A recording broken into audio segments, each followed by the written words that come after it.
It's off to Leonard, defended by Simmons. Is this the dagger?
What do you guys do for Valentine's Day? So, we kept it pretty simple. We just got food in, watched some.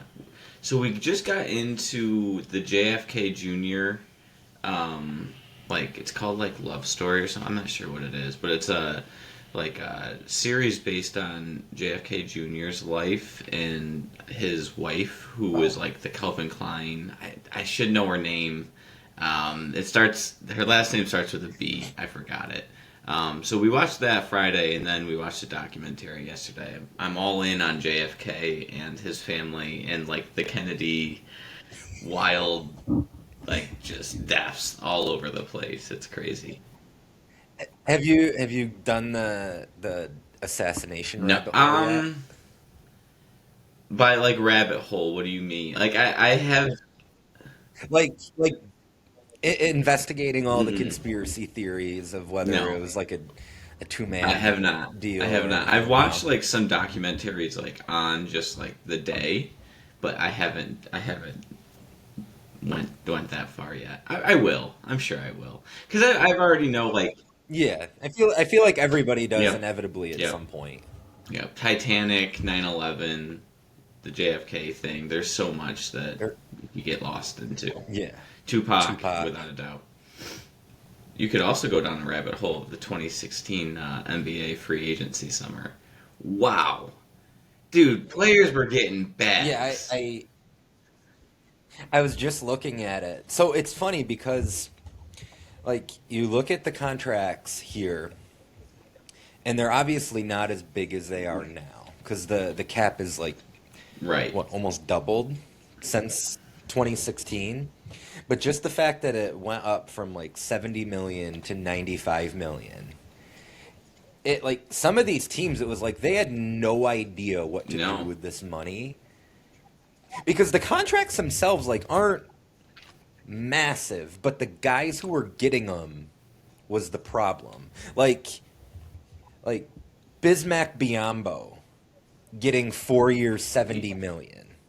Like on the surface, 4 years, 70 million. It's not like that is like you wouldn't Dude, even blink at Chandler that Parsons, now. But 94 like, mil. no, there are some wild ones in there.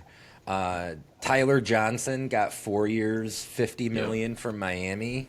I had completely forgotten that was a thing in Miami for a while there. They paid Hassan Whiteside a whole bunch of money Mozgov got too. 64. I mean, we talked about it Yep. last episode, but that finals little run, like, literally made him so much money. It was crazy. It's so strange though because he had like the two big games in the 2015 finals, and then Golden State like figured it out and almost played Hmm. him off the floor by game 6. And then he doesn't play at all in 2016, and yet he still got the big contract from the Well, no, it Lakers. was It was right like after that, these teams. right? It was right after that. No, because he had the big game. I want to say it was game 3 or 4 of the 2015 finals, and then he's on the Cavs for another year. Oh, yeah. It It was like the Lakers were paying him for from a 2 years finals game prior. the year Yeah, because he before. doesn't. Yeah, Wait, like was he on the Was he on the Cavs the year they won? yeah, yep. Oh wow, yeah, he doesn't play at all that year. Because think summer of 2016. That's after the Cavs Hmm. won the title. Wow, we both are sipping our coffee on that one. That's an interesting. I My need a hit of goodness, the caffeine. Lakers. What were you do? I didn't even. I for some reason thought it was like the year I got my years mixed up or something because it makes no sense that you would pay a guy almost $70 million for what he did in 2 games in the finals 2 years before. Like it's just, Right. no. And then they paid Dang 4 years, 72 million, which that didn't age well either. Dang spent at that point. Jordan Clarkson 4 years, 50 million. Yeah, Lakers just Like lost you their said though, minds. it literally Um, felt like the cap jumped from 70 to 94, but the luxury line was like 113, which was like $30 million over what it was the year before. And I felt like a lot of teams were like, right. well, like, we got it. Like, let's just go spend it and see. And it didn't work out for a lot of them. Yeah, yeah. Like Kent Bazemore 4 for 70. Nick Batum got 5 for 120. Um, yeah, it was like these teams didn't account for the fact that there was going to be a significant amount more cap space. Didn't realize that wasn't just a license to allow them to sign players to horrible deals. It was the one way in which Golden State actually kind of was light years Hmm. ahead of everyone else. Now, they to some extent luck into this because there's no way that the cap should have ever spiked that much over 1 year. That should have been a gradual kind of thing that the league rolled out. But they do have the capability that summer of signing Kevin Durant to a 2 year, $54 million deal. That's in part due to the fact that Steph is on a very affordable, I think it was 4 years, $48 Hmm. million deal. Like they got him for a bargain in maybe 2013. And you know, then we get the super team to kind of end all super teams. Can we talk this out though? Almost 10 years removed from Durant joining the Warriors. Like, where do you stand on this as a moment, as a choice? Yeah. Like, I feel like there's still a lot to Yeah, unpack there with it. is. I felt like it. I didn't like the choice. I wish he would have either stayed in OKC or he would have went to a different team. I didn't really love the idea of him joining the team that just beat him, especially his team was up 3-1 in the Western Conference Finals, and then they go down 3 straight games, and he joins that team that off season. But I just think at that point, Durant felt like I am one of the best players in the league, and no one talks about me that way because I haven't won a championship. So if I just go here, win a championship, that solves all my problems. So I think that it was like a media, that really was the driving factor, in my opinion, as to why he went there. Like he was looking to get his roses a little bit. I don't think he actually ever gets Hmm. them. I think that it turns on him. I don't know. That's really the only logical way of me trying to explain why he would do that. Though I'm obviously not in his head, but like I don't know what other reason would make someone want to go there. What are your takeaways? So the only other reason to me that it feels like it would have been justified that he went there was if he was perfectly content with really not caring about what anyone else was saying about him, and it was just for a pure basketball experience of my skill set could fit in perfectly with what this team does. I give them the ultimate cheat code, and we're going to achieve basketball immortality because I'm there. And to some extent they do, because they win the 2017 title. And I think everyone kind of agrees that that team's better than the 2015-16 team that wins 73 games. This is probably the best team ever. At least in my opinion. I think that I would agree. That version of the Warriors has the highest ceiling of any team that I've seen in basketball history, of any team that we've watched through Campfire so far. The issue is he doesn't ever seem content with it. Because by year 2, there's already kind of murmurs of infighting, that he's not content with his role, that he doesn't appreciate the fact that it's still looked at as Steph's team, that he joined, even though he wins the finals MVP. He's probably viewed maybe as a better player than Steph, but it's always Steph's franchise. I think that if he just joined them and was happy throughout his whole tenure, we would actually look at it differently, even though it kind of momentarily broke the league and the optics of him going there were never good.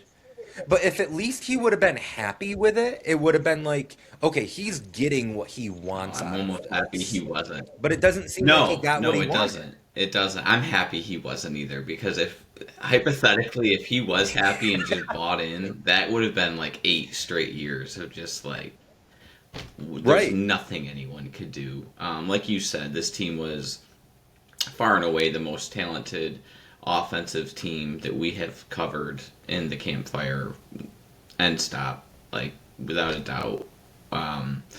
So yeah, he doesn't seem happy there, especially towards the end. I do think that him and Draymond kind of just butt heads on Draymond saying, like, this is how we do things here. You're kind of still like a visitor in our home. Like, respect what we do. And KD, I felt like, was like, dude, like, I'm still the best player here. Like, don't tell me what to do. So there was that resistance. It was a very strange move. It didn't, I don't know, did it work? Like, did it work for him? He has the 2 championships, but they're... Work for him in what way? Like legacy-wise? Yeah, legacy-wise. Legacy-wise, the way that we talk about him, like, comparisons. I think that, and I'm not like I've never been, well, I shouldn't say never. I love Durant at Texas, and I actually have somewhere boxed up a Kevin Durant Seattle Supersonics jersey. But there reached a point when it started being the, like, Durant versus LeBron conversation that, like, LeBron's my guy, so Durant naturally became somebody that I rooted against. With that said, I think that there's a chance that he ends up being historically underrated. But the 2 titles that he wins, I think, did put him in the, like, pantheon of, okay, you're a top 15 guy ever, and even if he was a visitor in the Warriors' house, those 2 titles legitimized everything else that he accomplished. I think that's the way that I've I could see that. I could see that. Now, before we go too much further here, there were some other teams that he could have gone to. Now that it's been 10 years, like, looking back, what are some of, like, so he obviously OKC, he could have stayed there. He chose to go to Golden State, obviously, but the Spurs met with him, and that could have been a Kawhi and KD duo. Timmy had retired. And Aldridge. Yeah. Aldridge is there already, too. Texas guy.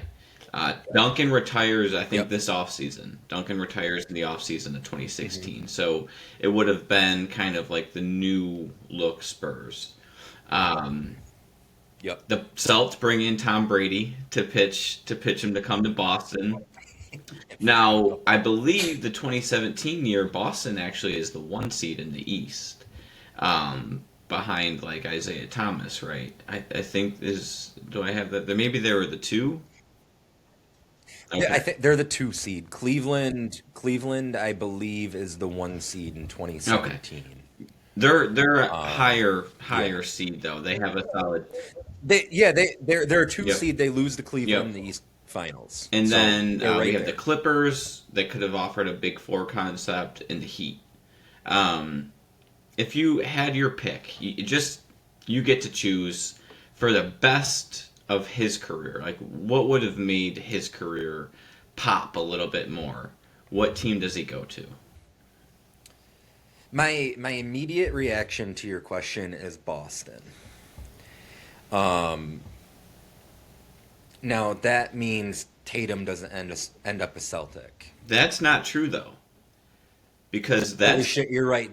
That that's wasn't their Brooklyn's pick. pick. That was Brooklyn's pick. You're right. Oh wow. Okay. Yeah. Oh yeah, because they make They make. I mean, they they're in make the these. Yeah, I Eastern don't know what I Conference. was thinking. They make these finals. Obviously, that's not their pick. That they're picking second or third, whatever it was. Okay, so yeah, I think my gut instinct to that question is Boston, just because they don't have a guy at that point. Like Isaiah Thomas is there. He has like an 18-month sort of Yep. awesome run where it looks like he's the guy and They bring in what Horford this yep, offseason. they bring in Horford. If he goes to Boston, that's a prestigious franchise that I think satisfies his desire to be the guy for a team. Which really that seemed like the main thing that was the issue in Golden State. So like you're not going to somebody else's franchise. There's an appropriate amount of pressure on him to bring a title to Boston. He goes to the East. He's only going to have to, I mean, knowing what we know now, he only has to contend with LeBron in the East for 2 more years before LeBron goes to LA. There's a chance that if he goes and plays for the Celtics, stays there for an extended period of time, more than three. I mean, he hasn't really spent more than three Right. seasons with a team since Golden State. Um, I think that gives him the best opportunity to hit a higher point in I terms agree. of legacy, because like especially if you're getting Tatum, they're so well set up for the future. Jalen Brown's already there, Yep. Horford's there. Um, Like I Marcus think Smart that is there. yeah, like Smart, Brad Stevens, you know he's going to a good coach. Like I Morris. think that I think that that's my choice. That's a fair choice. It's a fair choice. Now I don't know if they get Tatum just because you Some have Durant, you have redundancy, Jalen yeah. Brown, but regardless, you have the second or third pick in the draft. You can get off that for more. Like they also had Danny Ainge, they had Brad Stevens, like you said. Like they had a good front office. They would have made that pick into something very um, successful for them, where whatever it would have been. Man, just think about though, you have if that plays out, you have Isaiah Thomas, Marcus Smart as your two like sharing point guard duties. They Hmm. both can play a little off ball. You have Jalen Brown, you have Jason Tatum, you have Durant and Horford. I mean that's a borderline unstoppable five that you're Yeah, putting out on the floor. That team absolutely wins a title or two. I agree. I agree. Um, yeah, that's a very interesting one. I think um, if I had it my way, I would have liked to see him stay. Um, I just really wish that him and Russ would have gotten over the hump, just because like they were such an iconic duo in the NBA for so long, and they both are such great players, and they're really important players, I think, over the last 25 years. So I would have liked to see them get it done together. But that Celtics roster that you just came up with, I think that might have been maybe the best roster he could have went to and been the man. And been happy and Right. gotten what he wanted out of the experience. I don't even know if he's the man if he goes to San Antonio. I think that's still like system fit. I think it's still a little bit of Kawhi. Obviously, Golden State. That's fair. The Clippers in Miami, he could have went and been the man, but I don't think they put the roster around him that the Celtics could have.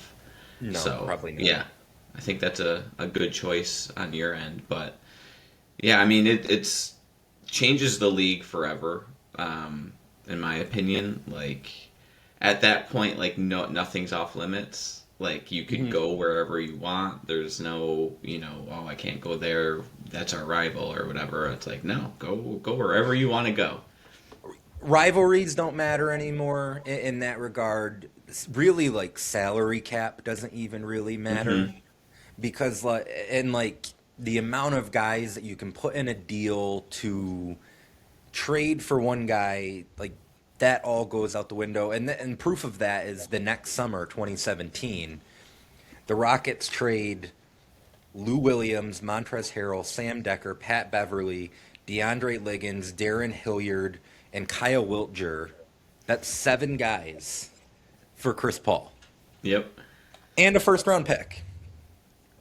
that's crazy. It's a half a roster. They trade half a roster, and it like nobody bats an eye at it. Right. Like you said, like Durant goes to Golden State, and now it's like all bets are off. Yep. It kind of felt like that 3-4 year window after the summer of 2016 is almost like the stage we're at now with college sports, Yes. where like no one has figured out how to regulate NIL and transfer portal, and it's just like the wild, wild west. And that's kind of how the NBA felt for a period there, because pretty soon we're getting like the Paul George Kawhi super team in LA, where Kawhi just won a title with Toronto. Yep. Paul George, like they shouldn't have been able to figure this out, but they basically force it to happen, and it's going to happen. Like this might be the peak of the player empowerment era. Absolutely. Oh, without a doubt. Without a doubt. I mean, and we're skipping ahead a little bit. So obviously the summer of 2016 happens. Golden State lands Durant. They have an absolutely just dominant performance in the season of 2016. They go on and win the championship 4-1 over the Cavs. 16-1 in the playoffs. 16-1 in the playoffs. They have, I think they're number 1. Yeah, they're number 1 in offense and number 2 in defense, I believe. Just again dominant.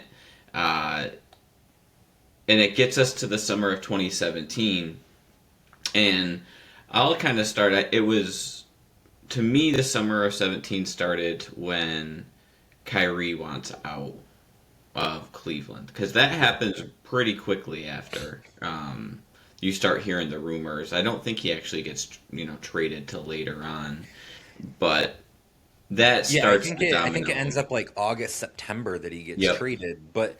Even in the finals, there's stuff leaking out about, like, he's not even talking with his teammates. Right. Yeah, no, it was going to happen.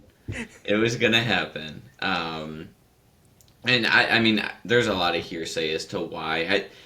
Some say that LeBron was maybe looking to trade for, was it Paul George? Mm-hmm.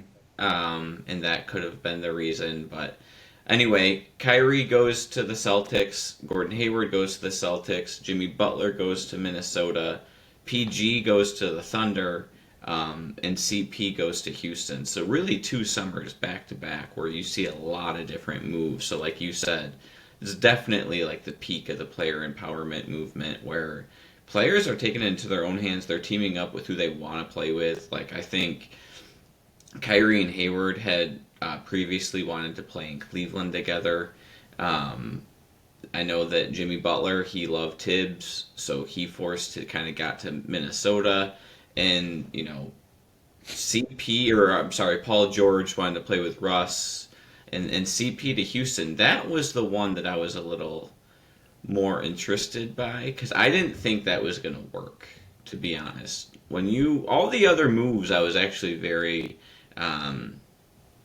satisfied with what those teams were getting. I didn't really think Houston needed another ball dominant point guard with how Harden played. So, what were your thoughts going into that? I was intrigued by it just because, like you just said, Harden's usage rate is so high, and there's kind of a system that you have to play if James Harden's on your roster. And the same could be said for Chris Paul. Now, Chris Paul is a little bit different in that, like,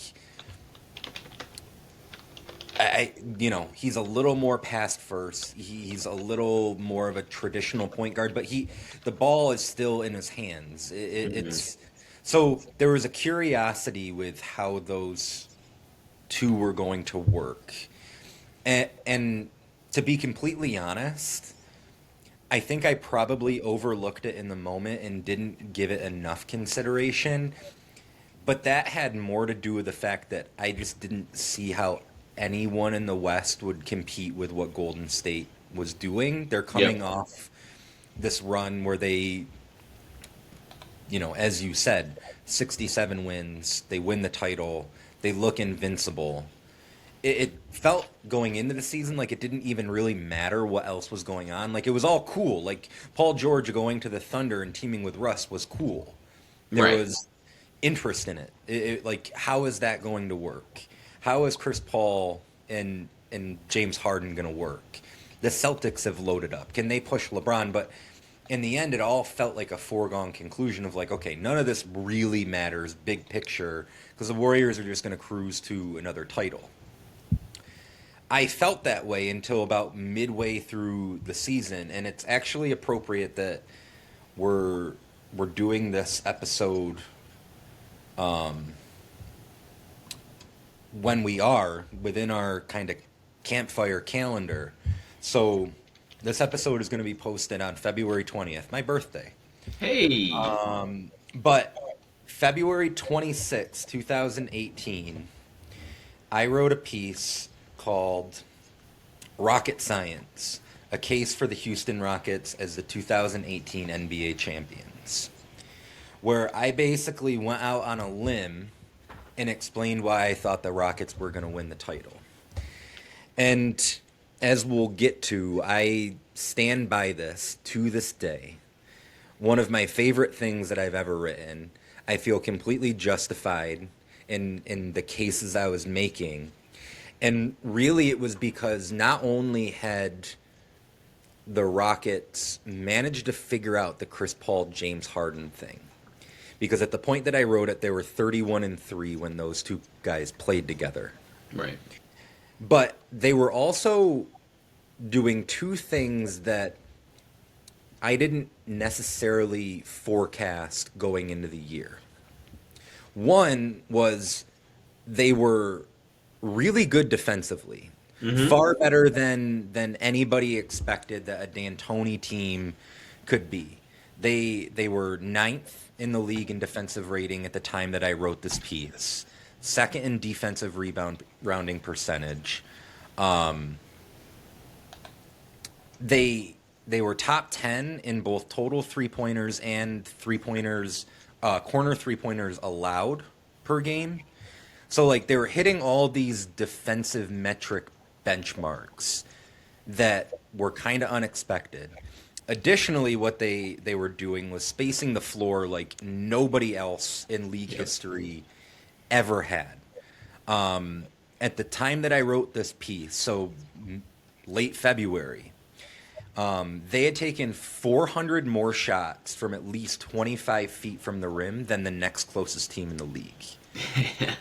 They were creating a gravity that no other team was, because it's Paul, it's Harden, You're putting Ariza on the floor, Gerald Green on the floor, Eric Gordon on the floor, Ryan Anderson. They're just playing with so much more space than any other team in the league, even Golden State. And they were weaponizing it to a degree which I just didn't expect. So that was why I made the case. We're obviously going to get into this game. But I don't know. To me, like, it changed the way I thought about those three key pieces: D'Antoni, Chris Paul, James Harden. There were legitimate questions about all three of those guys and their ability to win at the highest level, playing the way or coaching the way that they did. And I felt like this season was sort of it was like a referendum on we can be a little bit different than you expect us to. Yeah. It's honestly, they play more like the modern day game. Yep. It was really the first team to go all in on, we're going to switch everything. So, like, we're going to get guys that, are roughly the same size that could all be floor spacers. We're going to switch everything on defense. And on offense, we're not going to take any mid-range jumpers. Like, no mid-range at all. Yep. It's layups and it's threes. And D'Antoni has always kind of been, like, I feel like the leader. He's always coming up. He's always innovating. And that was really the first time the NBA had gone to threes and layups. Yep. Capella was getting his lobs. Harden was getting to the basket. CP would occasionally get to the basket, but a lot of it was just drive and kick to a lot of threes. I mean, they shot, I think, 42 threes a game this year. And like you said, their personnel was perfect for it. They had two guys who could handle the ball, who could get into high ball screens with rim rolling big like Capella, and then they just had 3-and-Ds all over the place. So yeah, you're right. They did. They answered a lot of questions. Shout out to their management for putting a team around those guys that could really fit them and make them be their best. And they end up being the 1 seed. They end up 65-17. They're the 1 seed going into the playoffs. You said they had. I think they end up with the number 1 offense, and they were 9th when you wrote that, but they ended up 6th overall, I believe, for the year in defensive rating. So, yeah, a great year. Answered a lot of critics' questions. I was one of them. How is this going to work? Kind of just took turns a little bit, and they both are good enough shooters where they could kind of be floor spacers when they weren't the ones dominating the ball. And then they bought in on defense. The Warriors this year, though, I felt like they were just kind of playing with their food. They're 58-24. They're second in the West. But, offensive rating, they're top 3. They're top 10 in defensive rating. They got 3 guys averaging 20 points a game. Draymond's still an all NBA type player. And really, it just felt like they were waiting to get to the playoffs. And they had already won 73 games a couple of years before. Last year, they're the 1 seed. It's like, we don't need to really prove anything to anyone. Like, let's just get through the season healthy. And that's what they did. And they're the 2 seed going into the playoffs. And really getting through healthy, that was, aside from playing with their food and kind of, having an awareness of it doesn't really matter if we're playing home or away, we can win anywhere. Right. They did have some, like, health stuff that they had in the couple years prior. Like, Steph misses 31 games. Iguodala misses 18. Durant misses 14. Draymond misses 12. And I'm sure that some of those absences are extended just because they know, like, let's not fuck around here and get one of these guys really hurt before the playoffs start. Let's just make sure we go into the postseason whole, and we'll be fine. Yeah. And they were. I mean, they they beat the Spurs 4-1 in the first round, and then they get the lucky matchup of the Pelicans in the second round. And I think that was like the Cousins Davis Rondo Pelicans, right? Yep. Yeah. There was some intrigue on if like those bigs were gonna just be able to beat up on Golden State. And I remember going into the series, I was like, "Ooh, this might be a close series." Nope, nope, that wasn't the case at all. They went ahead and improved their dominance over them, beat them 4-1-2 in round two. And the Rockets, same thing, really. Beat Minnesota 4-1, beat the Jazz in round two 4-1. So both teams are coming into the Western Conference Finals, cooking.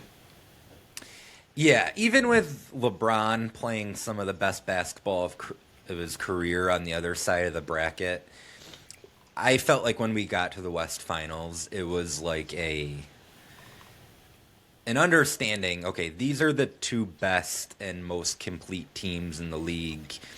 This is the de facto NBA Finals matchup. Yeah, because LeBron the year prior was just brilliant against Golden State in the finals. He really was. Kyrie was, in my opinion, he was exceptional in the finals. They won one game. They kept it close, but they won one game. Kyrie's out now.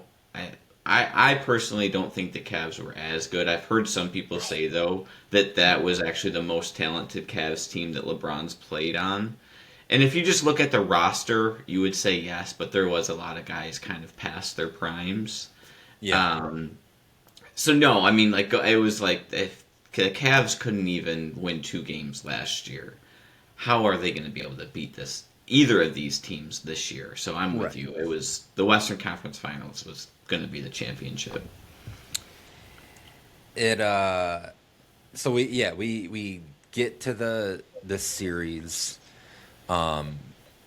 Golden State is 24-3 in the playoffs over these 2 years with Durant when he's playing. They lose the one game in the finals, the one game in each of the first 2 rounds. But Houston's had some success against Golden State this regular season. They kind of have a way of, like, they're the antidote to a lot of what the Warrior, like what makes the Warriors great. They're gonna slow things down in the half court. They're gonna make you defend. They're gonna space the floor. Golden State's 3-point defense could be a little laxed here and there. They don't have a traditional rim protector, so if you're just shooting threes and layups, like, you could exploit that a little bit. And like you said before, they switch everything. Everything. That's right, yeah. So, like, they could muck up the game in a way that is really tough for Golden State to handle. Now, Warriors, they win game 1 in Houston. They get 37 from Durant, 28 from Clay. The Rockets bounce back in game 2, win that one by 22 points. But then the Warriors win game 3 by, let's see if my math is correct here. Would that be 41 points? That's 41. That's good math on the spot. How'd you do that? You break it down like 85 is 15 from 100, and then, you know, 20. That's it. That's how you got to do it. I don't know what Alba Central School teacher taught me how to do that, or maybe it was my parents. I don't know, but credit to somebody. That's the one kind of math that I'm still relatively good at. Yep. So yeah, the Warriors are up 2-1. They've stolen home court. They have the lead in the series. They have a 41-point victory.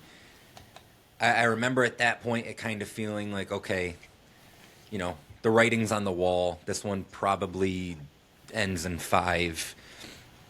You know, conventional wisdom says the Warriors are going to cruise in game 4.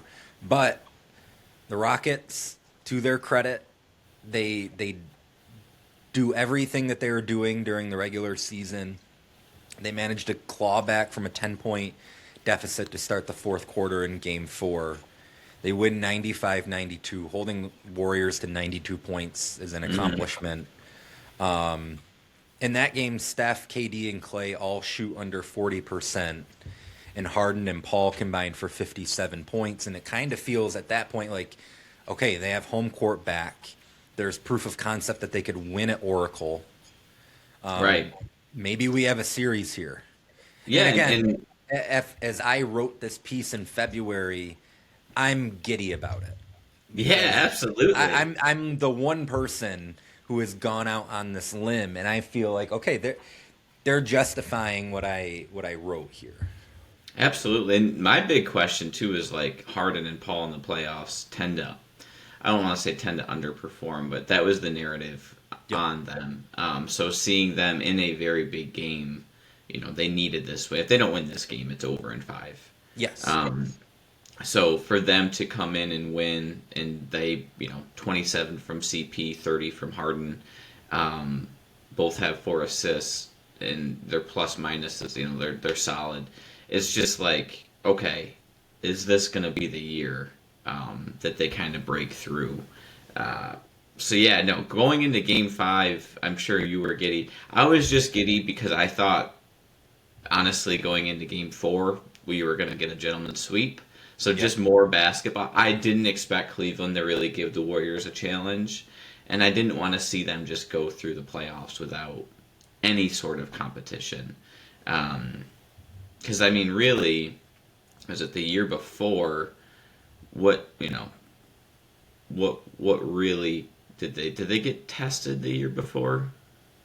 In the playoffs? Yeah.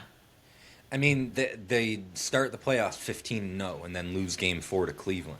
Right. Like you said, that Cleveland series, I think, is probably tighter than people remember.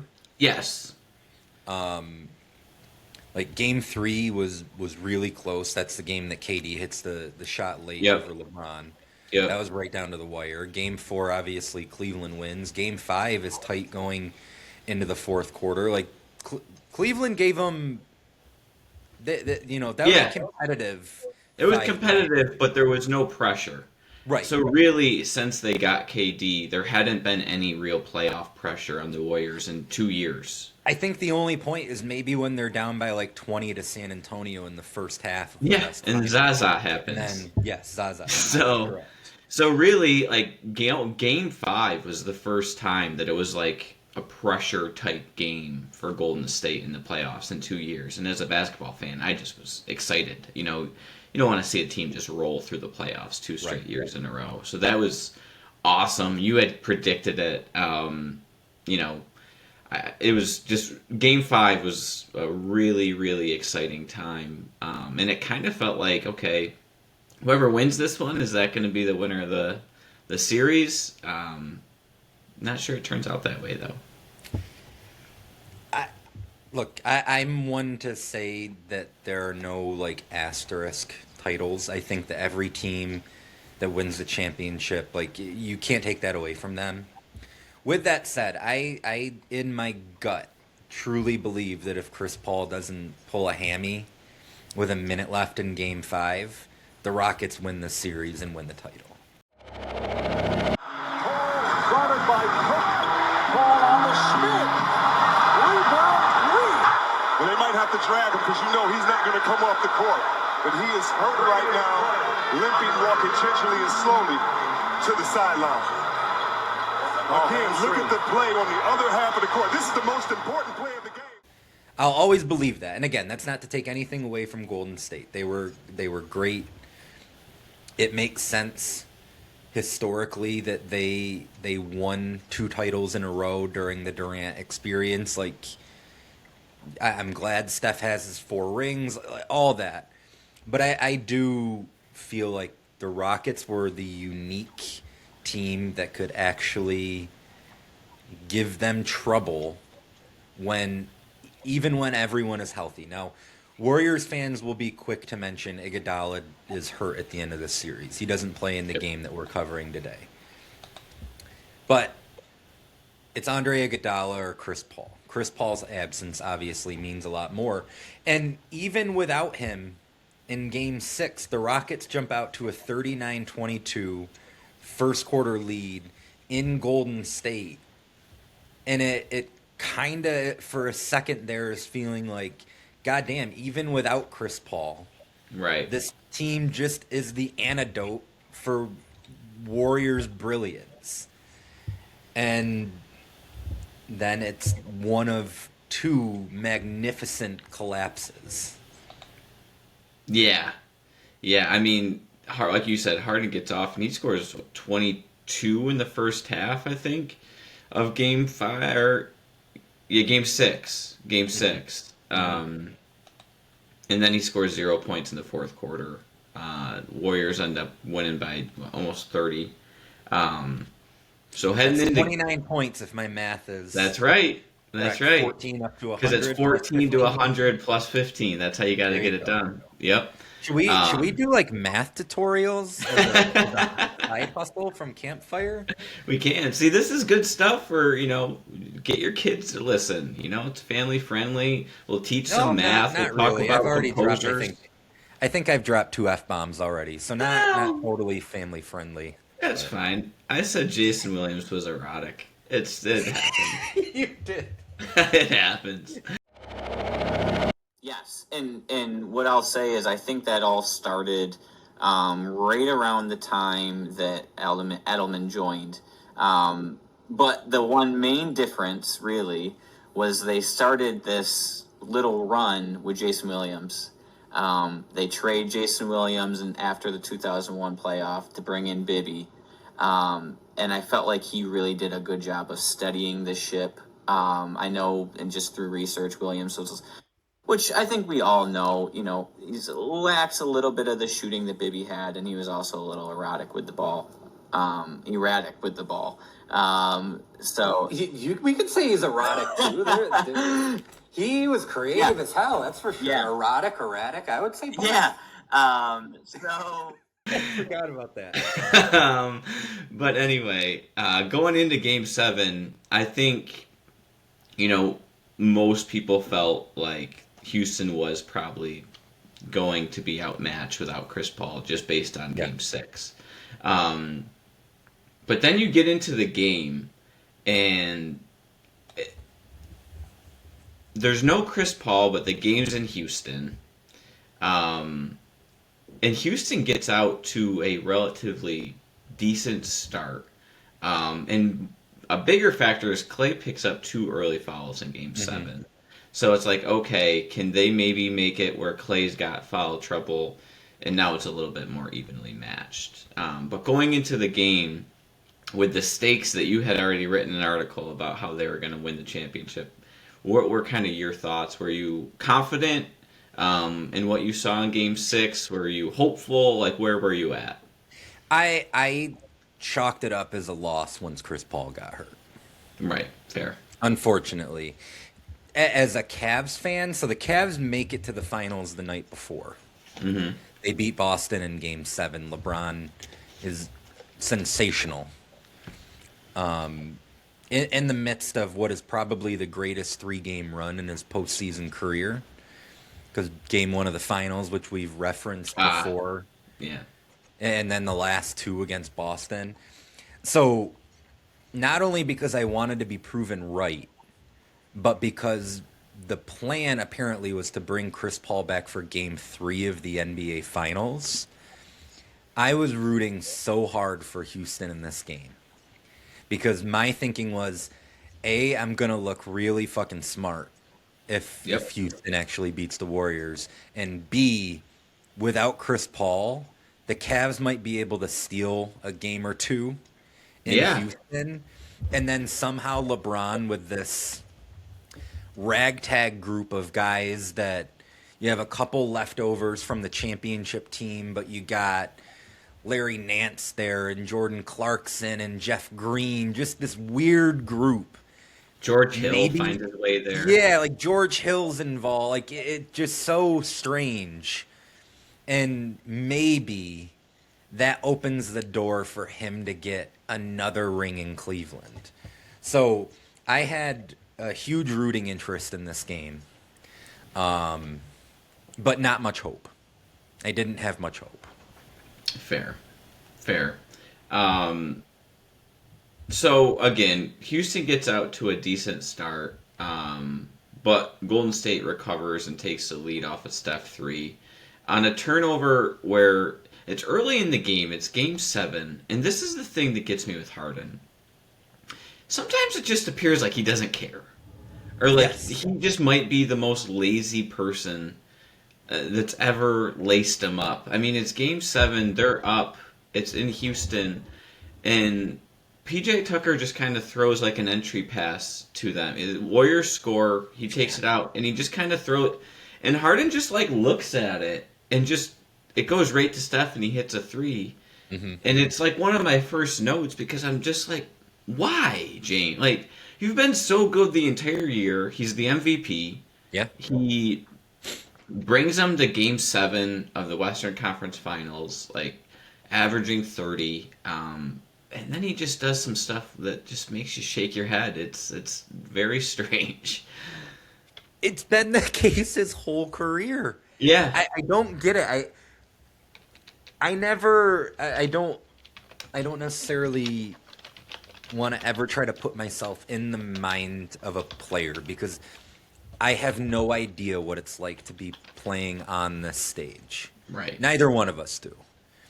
But you're absolutely right. From 30,000 feet up, you're watching him, and there just seems to be moments over and over again in his career where he is so disengaged in the moments when you need to be the most locked in. Yes. And it wasn't like that this whole game. There were spurts in this game where he was really, really good. Yep. But that is one of the early plays. I think that's probably the first example of a moment in this game where you watch it and you're just like, what the hell are you doing? Yeah. Like, what are you possibly thinking about in this moment that just makes you watch the ball just bounce right to Stephen Curry? Yep. And not even really recover to get a contested. And this is the ultimate James, a wide open three on that play. And the ultimate James Harden experience is the next possession down. He goes and he hits a step back 3-and-1 that gets Clay his third. Yep. That completely changes the game. They take the lead back, and Clay's now has to sit, basically. From what my point of view, okay, Clay's out for the half. So, I mean, that's a massive play. It's just, like, you just made one of the most airheaded, like, just nonchalant plays, and then you come back and hit this crazy step back and one, and it's just a roller coaster that we all lived, in 2018 watching James Harden play. But another guy that really caught my eye early for Houston that really made me kind of believe early on that they might have a shot. Eric Gordon was straight out of his Indiana Hoosiers bag. Like, he was back in college, getting to the rim, looking springy, looking athletic, like, not just a shooter. Really had an awesome start to the game. He was like a herky-jerky bowling ball when he attacked the basket. Yeah. Like, there was like a weird abruptness and like he'd like cross. I don't even know how to describe it. I had forgotten how much fun it was to watch like peak Eric Gordon. Yep. He was so strong in his upper body. Sometimes like when he is hot from 3-point range, like he gets really hot. You know who he actually reminds me of? And I'm probably saying this because I saw him in person just a few days ago. There's a little bit of Donovan Mitchell and Eric Gordon shared DNA. They're about the same size. They're both really strong. They both can get hot from deep. And they both have a way of, like, a suddenness when they attack where they could just be, like, going at half speed, and then it's like, bam. Yep. And they like, everyone just bounces off of them when they are attacking the basket.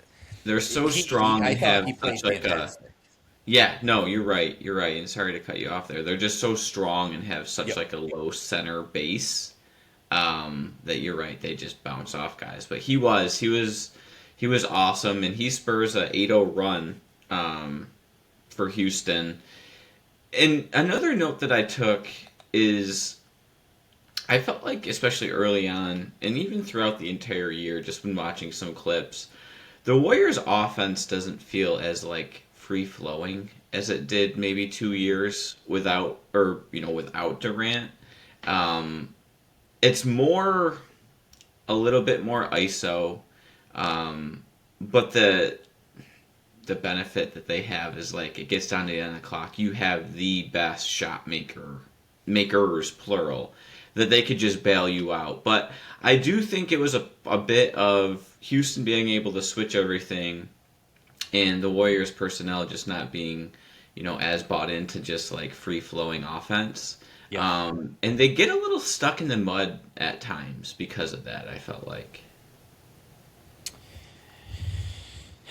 Yeah, there's not as much like zip to their off-ball movement. Correct. Yep. Like you said, it feels like more possessions end up where it's like, okay, there's 5 on the shot clock. Someone just needs to conjure a shot attempt here at the end of it, and we're gonna get to it later in the game because what Steph and KD do in the second half. Like, I want to talk about this game and like their partnership, because I think you could make the case that maybe this is the defining game for those two as like a duo. Yes. Even though they're not running a lot of action together, just like this is the highest stakes game that they played in as teammates, and what happened in the second half is proof of why you do this experiment. But anyway, back to your original point, it did feel like, I don't know if having that luxury of having 2 guys as opposed to just one who, when a possession breaks down, can get you a decent look, if that just kind of allowed the Warriors to de-emphasize some of the shit that made their offense so beautiful to watch in those first 2 Kerr years, and even like more often in that first Durant year there. Because I felt like you saw a whole lot more of it that first year when KD was there, where he really fit into the system like seamlessly right out of the gate. Yep. I agree. So, and I mean, Houston also, they're struggling, or I'm sorry, Golden State's struggling a little bit on offense. Houston knows they still have to hit threes to win this game. So they've shot 10 threes in 11 minutes. But it just felt like whenever Houston would go up like 6+, Durant always seemed to come down and like hit a big shot to stop the bleeding. Harden, he comes out, he scores 12 in the first. Rockets lead 24-19. Steve Kerr calls it the worst quarter that he was upset in that interview.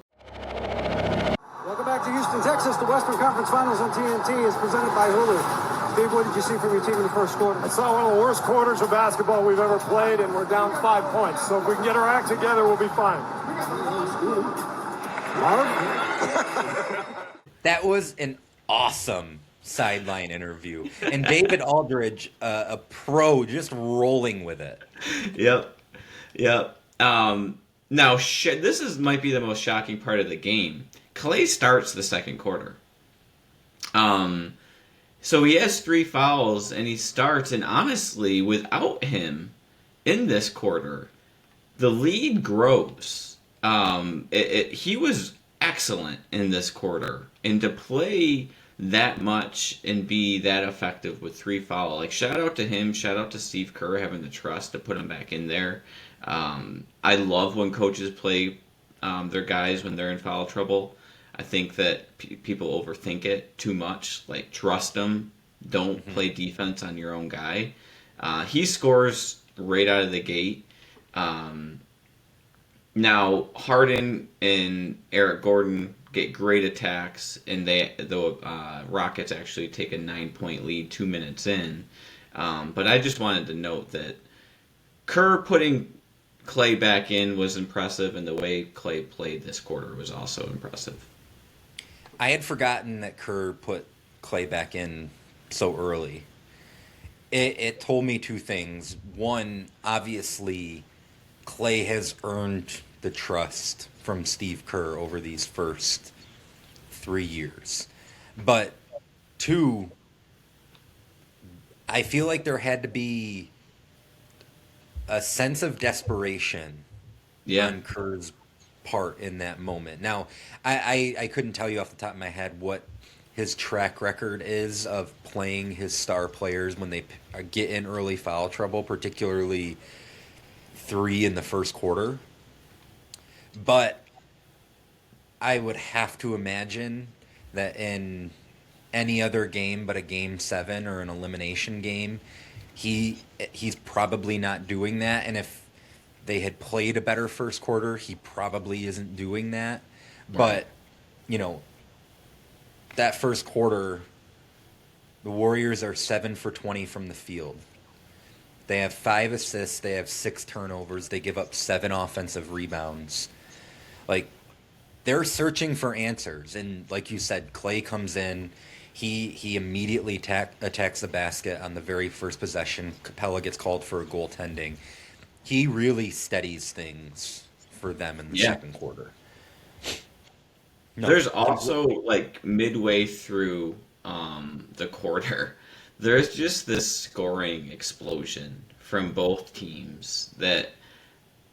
So, Clay hits a big 3 to stop, I think it was like a 12-2 run. The lead was as big as 13. He brings it to 10. But then Gerald Green instantly hits a 3 to respond. Livingston hits his 1800 mid-range jump shot in a row. Then Eric Gordon hits a 3. Then Draymond has a layup. Capella and 1. KD 3. It's back-to-back. There's, like, scoring on, like, 9 straight possessions. Mm-hmm.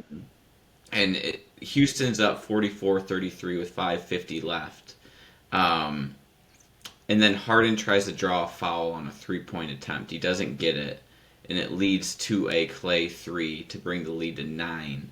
And at that point, you start to get a little tight. You got great joy out of telling me that. I'm just reporting it. Just reporting it. Just by the tone. Just by the tone. Harden.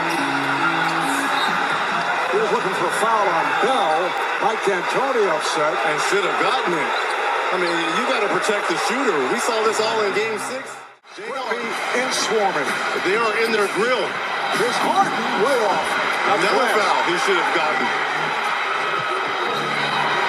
Thompson, yes.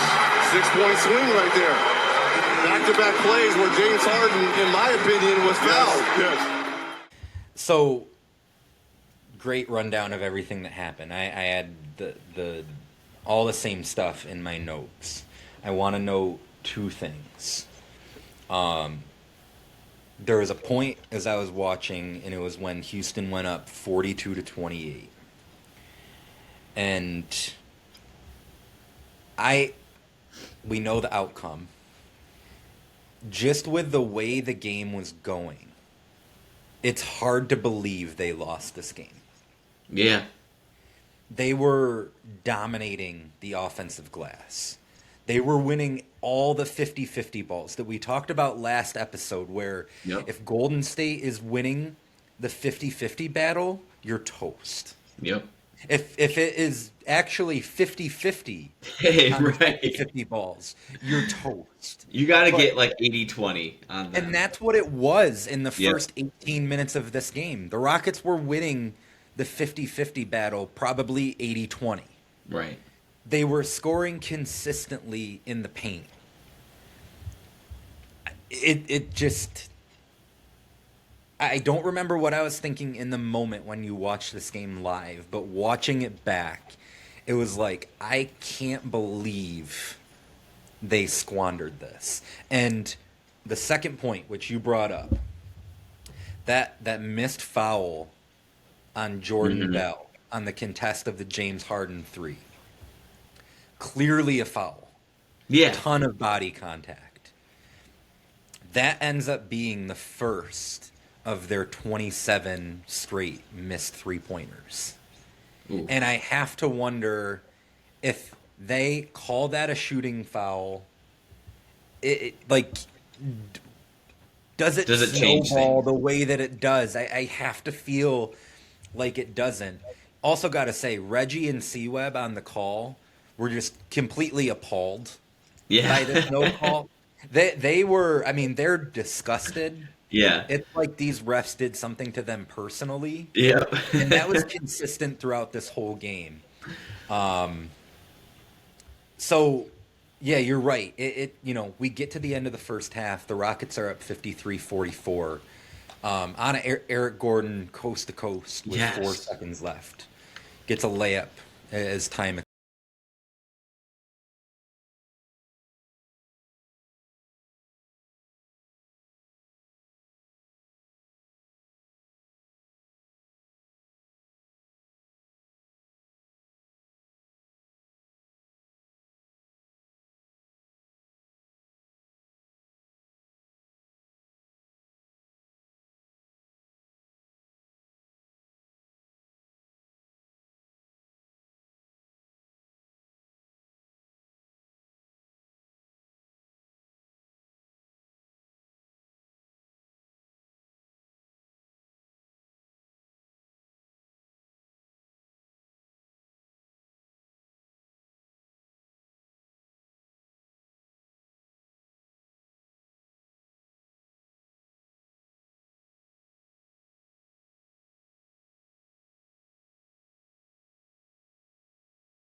He hits a corner three and like transition to cut it to 5. Totally forgot Swaggy P, Nick Young was on their team. They're what I will say is their bench players, their role players did, I feel like, significantly decrease in talent when they got Durant. That was kind of something they had to sacrifice. So, you had mentioned Jordan Bell. They also played Quinn Cook and Nick Young. Without Livingston, their bench was very limited, and prior, that was kind of a strength of theirs. Yeah. But Swaggy P comes out, bangs a 3, cuts it to 5. Really puts a lot of game pressure on Houston. Did you catch the story that Marv told about Waggy P's dream? No, oh gosh, I don't. Marv told a story about how before the game, Nick Young had mentioned that he had a dream the night before that Dennis Rodman showed up and told him, you should be playing better defense. Good. And Nick Young came into this game very motivated, because Dennis Rodman had spoke to him in a dream. Oh wow, Yep. yeah, it's like the Sandlot moment when Babe Ruth talks to Benny the Jet. Yes, exactly. Yep. No, you're absolutely right. Strangely, he does shift the game. One other thing that I would note, I think it was right before that 3 that he hits, is another missed call by the refs when Harden gets a 3-pointer to go. He gets into a shooting motion. He banks in a 3, but they call the foul on the floor, which that would have broken their 3-pointer-less streak, which they're already on at this point. And again, C-Web and Reggie are just livid. But he's fouled by Thompson, who picked up number 4. I think this is a shot. This is the third call that he's missed. I think this is good. This is the third, yes. He was already into his shooting motion. He wouldn't normally shoot this, though. not going to counter, but that's a normal shot. We'll see that throughout the course of this second half. And obviously, that shot goes down, the crowd explodes, they think it's a 4-point play. Refs wave it off. I felt like that was the point when the crowd got tight. Yeah. Yep. And then the Warriors from there go on this run because it's 56-47. They end up taking the lead 61-58 on a Steph corner three with an abundantly clear Jordan Bell moving screen, which, again, Reggie and C-Web were all over. But I will say, though, that's like when we talked about it last pod, what Kerr does to get those role players to buy in. Like, Jordan Bell caught a ball in the in the corner, and he had it for like 0.2 seconds and was like, nope, I'm dropping this in between my legs and I'm blocking for Steph. Like, he was an offensive lineman and he was like, I'm not touching it. It was incredible how just willing they were to get off the ball to go set screens for him. It's the ultimate Steph play too, where he drives, pitches ahead, and like runs right back to it like a little kid does. He got 2 in a row. Yeah. Yep. Because he got the one that was the clear moving screen, and then they ran it again 2 possessions later. So because Durant hits a 3 too. Durant hits a 3, and then they run that play again where, like you said, he's dribbling up the right side, throws that like hit ahead to the left kind of corner, and that Jordan Bell just right between his legs. The fact that Steph gets into a shooting motion and shoots it as quickly as he does, like that's what makes Steph just one of the many things that makes Steph the greatest shooter of all time. And then he hits his third. He hits another one.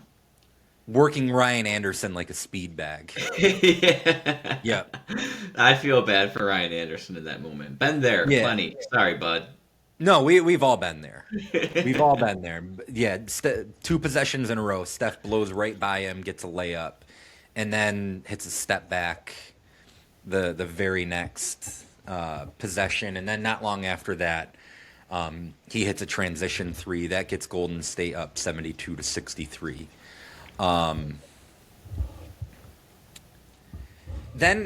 So I don't have in my notes at this point how many threes the Rockets have missed in a row. To me, the issue wasn't just that they missed all of these threes in a row. It was that they stopped getting into the paint. Yeah. These weren't looks that were manufactured by Harden or Gordon attacking the basket, drawing the defense, and you get an open 3. It's bad enough if you miss this many threes in a row, but at least if they're the kind of looks you want them to be, you're like, well, fuck it. We did everything right. The shot didn't go down. Yeah. No, But these are like Gerald. there were Green. so many ill-advised, like, no pass on the possession, just ISO 3, or one pass and it's Ariza or Gerald Green taking a shot early in the shot clock, and it's like you were making, like, your offense was working so effectively in the first half because Harden and Gordon were just living in the paint, and Capella had 14 points early on. Like, he's getting so many lobs. Also, Capella played an awesome game. I felt like He was great. He was great. like he was a rim protector. He was mixing it up inside, getting them second chance opportunities. It was like he was dunking everything around the rim. I forgot, like, how much he benefited from playing with Paul and Harden.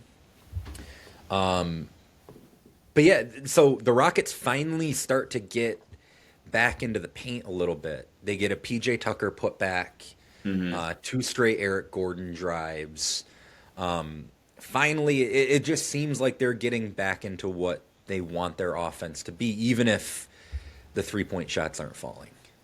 Yeah, and you wonder if that has, I mean, obviously it does, right? But without Chris Paul, not just, well, they don't have him to get downhill and get into the paint, but it almost feels like at this point Harden is starting to labor a little bit. Like, he's got the ball all the time, and he's just not as fresh as what he probably is normally used to.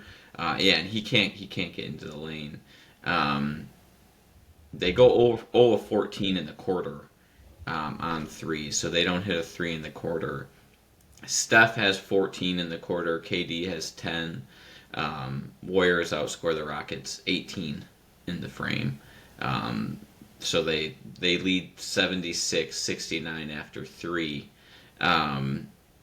It's just starting to look like Houston needs to come out swinging in the fourth, because it's starting to look like they're starting to rock a little bit and they could get put to sleep. Like, this is where, as when you're watching a Warriors game, and we talked about it last pod, you're holding your breath, because one blitz, one run where you don't get that 50-50 ball and it turns into 2 or 3 threes in 4 possessions, and you look up and you're down 18 and you're like, whoa, what just happened? That's really where the game was headed going into the fourth quarter. Yeah, I mean, the fact that Houston was only down 7 going into the fourth quarter, like, they're within striking distance. Typically, you get outscored by Golden State by 18 in the third quarter, you're already toast. Mm-hmm. But they're still hanging in there. It feels like if they just get back to playing right, there are things that they can exploit. I've said it a couple times already. It felt like they did have the antidote. You have, in the first half, like, Harden and Gordon getting into the paint. They were living in the paint. And you just put that pressure on Golden State's defense. Like, it felt like, okay, if they could just get back to that, muck things up. Capella's having some success. PJ Tucker, 10 points, 9 rebounds. Like, he's doing all the typical PJ Tucker shit. Also, quick shout out. I wanna make sure I note this. PJ Tucker, the basketball doppelganger of my best friend from college, Weston Hunter. He has, like, there's a point in the second quarter where PJ Tucker has this weird, like, from the hip hook shot in the paint. And my friend Weston had this. So my friend Weston, shout out Weston, gonna be a groomsman in my wedding someday soon. Never played, like, organized basketball going into college. And we started playing pickup freshman year. By the end of senior year, he had transformed into, like, a legitimately good basketball player. But he was, like, 5'10", but played around the basket. So he's, like, undersized, like PJ Tucker. Yeah. If you leave him open from 3, he could hit an open 3. Really good defensively. Like, he'll get up in your body. He'll be physical with you. Just wanted to make sure I've told Weston this before. Shout out Weston, man. That's awesome. I want to let the world know that if you're ever gonna watch a pickup game with my man Weston Hunter, no idea if he still plays pickup basketball. Probably doesn't. We're in our mid-30s. I hope he has some fire on his sneaks, though, because PJ Tucker is like the sneaker god. Right now. Yep. Anyway, so we get to the fourth quarter. Warriors are up 7.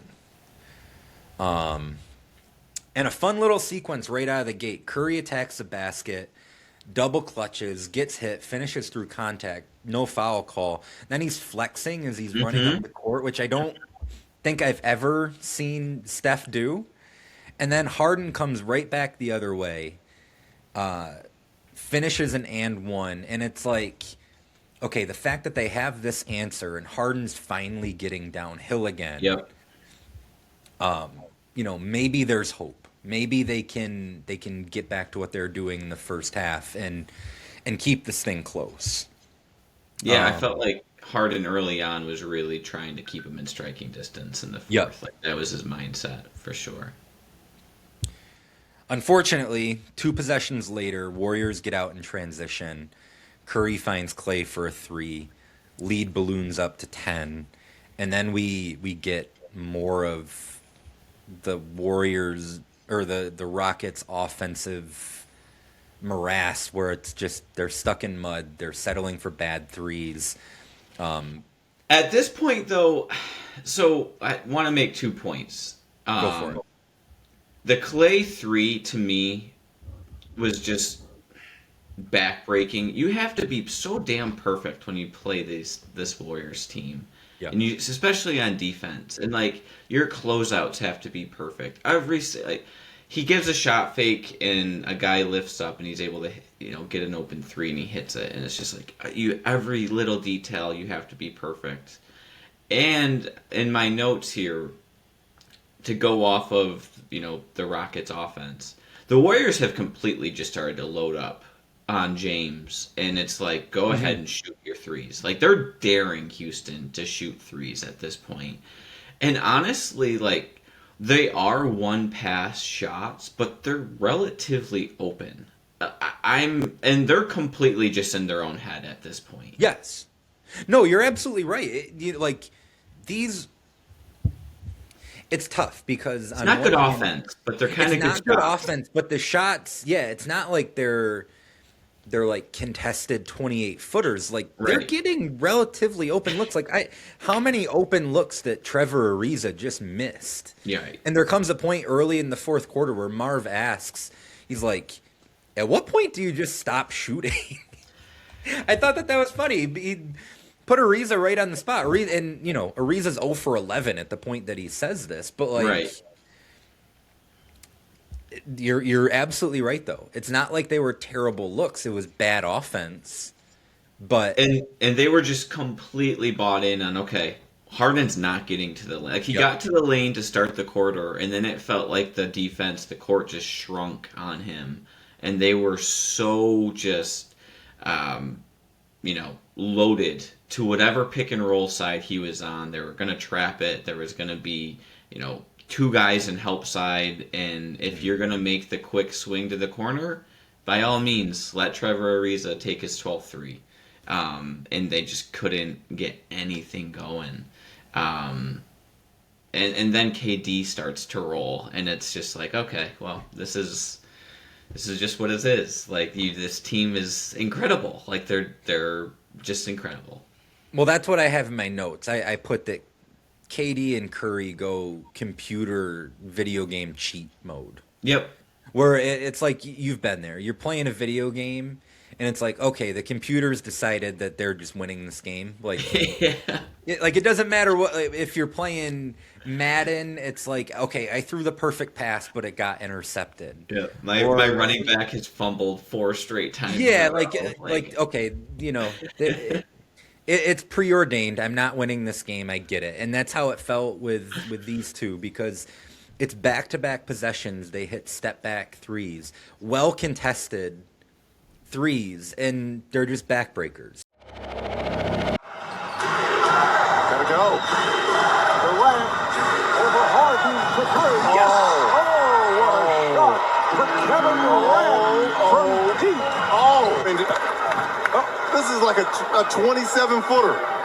Nothing but the bottom by Durant in that loss to Cleveland. Tonight, Houston, 6 of 40. Curry for three. Yes, right on target. And we're going to just watch Curry shoot a rainbow and let it rain.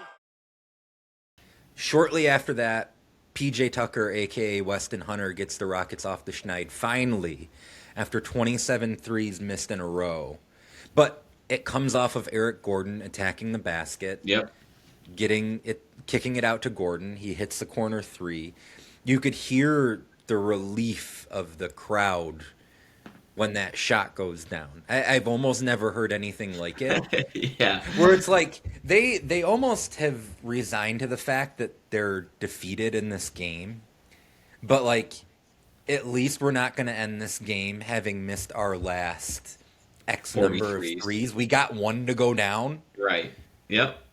And actually, it starts a little run. I mean, Eric Gordon, he's not done yet, and they go on a 7-0 run to bring the Rockets within 6, and it's behind Eric Gordon in his Spida Mitchell / Indiana Hoosier days. It's a turn around the clock type game, but KD and Clay then score on back-to-back possessions to make it 11, and that's, to me, when the nail goes in the coffin. Just nothing you could do. You got no answer for him. Yeah, and Kerr smartly at this point he goes to Hacka Capella or Yeah. Hackapella, Yep. however you want to call it. He splits free throws both times, and the Warriors each time come down and get a bucket. Yeah. And that to me is like the nails are already in the coffin. I don't know if you want to call that the final nail Right. in the coffin, but the fact that the Warriors won those 4 possessions that were all sandwiched together when they put Capella at the line, and each time they have an answer. That they go up 12 with about 3 minutes left. But then, we get to about a minute to go, and it's only 7. Right. And I think it's fitting that it ends with Ariza missing his 12th shot in a row. It felt like it was Houston's last gasp. Maybe if they hit a 3, cut it to 4 with about 45 seconds left. Like you could, Right. at that point, you're 2 possessions away. You're 2 scores, 2 stops from stealing this game that you've had no business winning in the fourth quarter. But yeah, he misses his 12th shot in a row, and that kind of wraps it up. Golden State gets 2 free throws to seal it at that point. And they go to their 4th consecutive NBA Finals. Let's just run down quickly the Rockets starters and what they shot that night from 3. So PJ Tucker, aka Weston, he goes 2 for 5, which is without a doubt their best percentage. Harden's 2 of 13. Ariza is 0 of 9, but 0 of 12 overall. Eric Gordon's 2 of 12. And Capella obviously doesn't take any. Gerald Green off the bench at 1 of 4. And we get a Joe Johnson sighting. He's 0 of 1. It's, to me, this Rockets team was the only team that was going to beat the KD Warriors, in my opinion. Mm-hmm. They ran out of gas. Injuries got them. But I stand by. They were the only team, in my opinion, including the Raptors, that were going to touch Golden State when Golden State was healthy with KD. And it was because of their switchability. It was because of the way they played on offense and how when they did get hot, you really couldn't stop them. So shout out to them. They gave it their best chance. The NBA got saved by injuries because if the Warriors don't end up getting hurt, this could go on for a long, long time. They were that much better than everyone else. That is, you're right, but that is unless KD decides no matter what, he's leaving after 2019. Fair. If they win that title and they win 3 in a row and he doesn't, pop his Achilles, maybe he stays. You think, okay, we can go for 4 in a row, which has never been done in modern NBA history. You have to, and I think they would have. I guess is what I'm saying. They were so. I guess that's the point I want to make. I don't know if they would have won 4 because, like you said, KD would have left or could have left. They were that good though. Yes. I know. We said that we thought OKC was going to potentially break the wins record this year, and they're on pace to have a really good run, and it could be 4 or 5 years of dominance. I've never seen anything like the Warriors during this time. No, you have 4 of the 20 best players in the league. You have 2 of probably the best 4 players. Yeah. You have the 2 best pure 3-point shooters, and that doesn't put Kevin Durant into the equation, which you have 3 of the 5. Yeah, let's say that 3 of the 5. You have maybe the best defensive player in the league at that point, and maybe the best 2-way guard. Yep.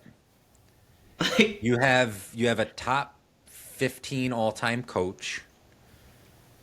You have A Finals Iguodala. MVP coming off the bench. Yep. Like, No, you're absolutely right. If all things are right and KD decides, okay, I'm happy here, or even I'm not happy here, but I can't pass up the opportunity to go for 4 titles in a row.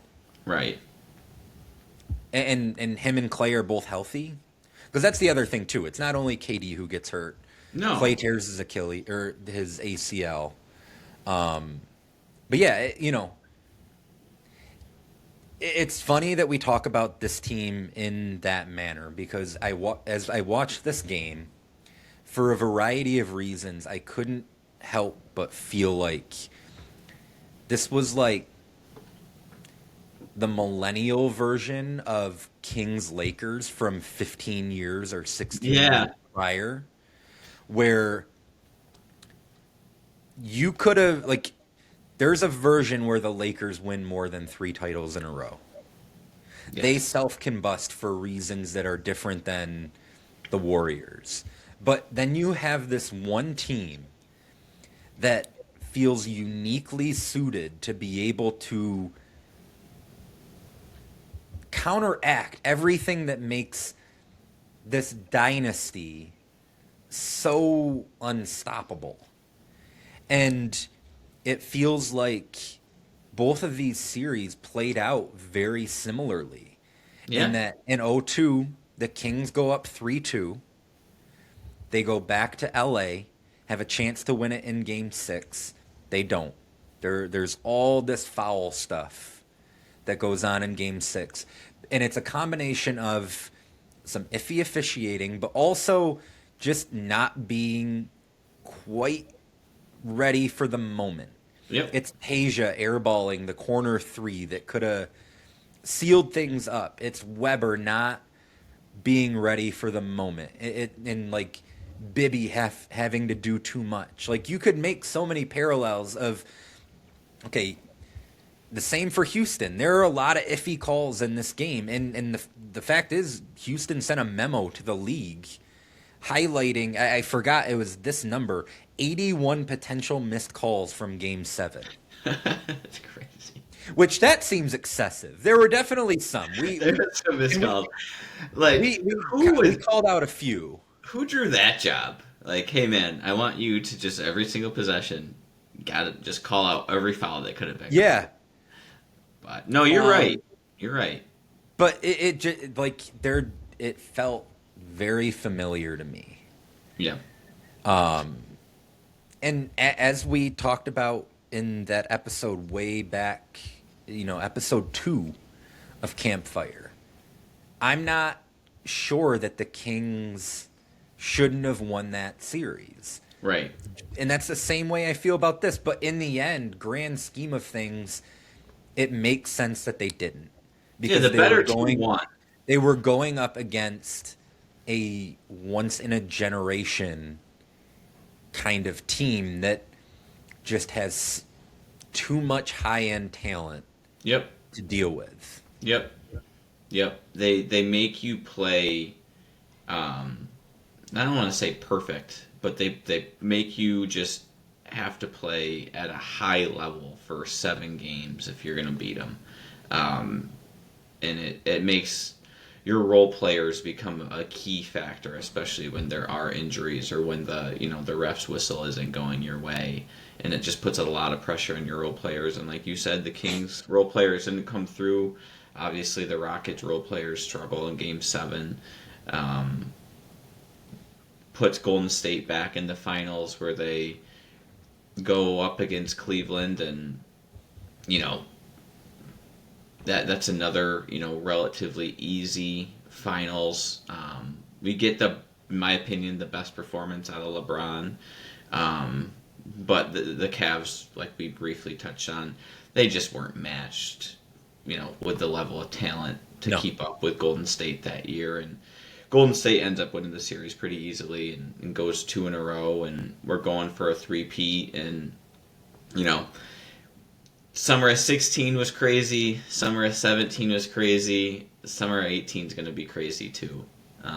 So we're headed in for a possible three-peat, but we got some drama on the way in 2018 free agency. And a whole lot of drama in the 2019 playoffs, which is where we're heading next. An all-time game winner that we're going to cover. Vin, as always, been a pleasure. Any closing thoughts before we wrap this one up? No, I just shout out my boy Quinn Cook getting into the mix there. But no, it was a great rewatch. Really excited though to start going into more of the current atmosphere. So that will be really fun as we finish out. So we're getting down to the nitty gritty here. We got 7 left. So Yeah. about a third of the way, or you got 2/3 of the way through. It's been a pleasure. Can't wait to finish up strong. Absolutely, bud. We will be back next Friday for another Game 7. That's right. Another iconic moment in NBA history. We got them all covered for you here around the NBA Campfire. Vin, take care, buddy. Stay warm, my man.